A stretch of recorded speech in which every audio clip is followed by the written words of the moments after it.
গত ১৫ থেকে ২০ বছরে দেশে সাংস্কৃতিক প্রতিষ্ঠান তৈরি করার পরিবর্তে সেগুলোকে ধ্বংস করা হয়েছে বলে অভিযোগ করেছেন সাংস্কৃতিক কর্মী ও সংগঠকেরা। সন্ধ্যায় রাজধানীর শিল্পকলা একাডেমিতে উদীচী ঢাকা মহানগর সংসদ আয়োজিত মুক্ত সংলাপে এই অভিযোগ করেন তারা। বক্তারা বলেন, সংস্কৃতির বিকাশ না হওয়ার কারণেই দেশে অবাধে অনিয়ম ও লুটপাট হয়েছে। জুলাই অভ্যুত্থান দেশের সামগ্রিক সাংস্কৃতিক সংগ্রামের দর্শনে যে ফাঁকফোকর রয়েছে তা চিহ্নিত করেছে। মানুষের মধ্যে সাংস্কৃতিক চর্চার বিকাশ ঘটাতে না পারলে অবকাঠামোগত উন্নয়ন ভেঙে পড়বে বলেও মত তাদের। সাংস্কৃতিক সংগঠকদের অভিযোগ, আওয়ামী লীগ আমলে অনেক শিল্পী সমাজের প্রতি তাদের দায়বদ্ধতা ভুলে গিয়ে রাজনৈতিক ছত্রছায়ায় ছিলেন। আমার বিশ্বাস যে সংস্কৃতির সাথে যাদের যোগ অনেক করতে চায় ক্ষমতার বিপরীতে থাকাই শিল্পের দায়।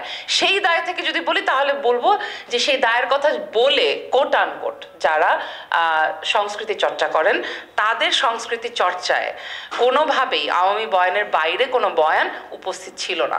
এই লুটপাটের মানসিকতা, লুটপাটের যে অর্থনীতি, সেই অর্থনীতি জন্ম নিয়েছে সংস্কৃতি বিকাশ না ঘটার জন্যে। সুতরাং আমি বলবো যে সংস্কৃতি কর্মীদের থেমে গেলে চলবে না, তাদেরকে এটাকে বিকশিত করার জন্যে তাদের যে সংগ্রাম, সেই সংগ্রামকে অব্যাহত রাখতে হবে।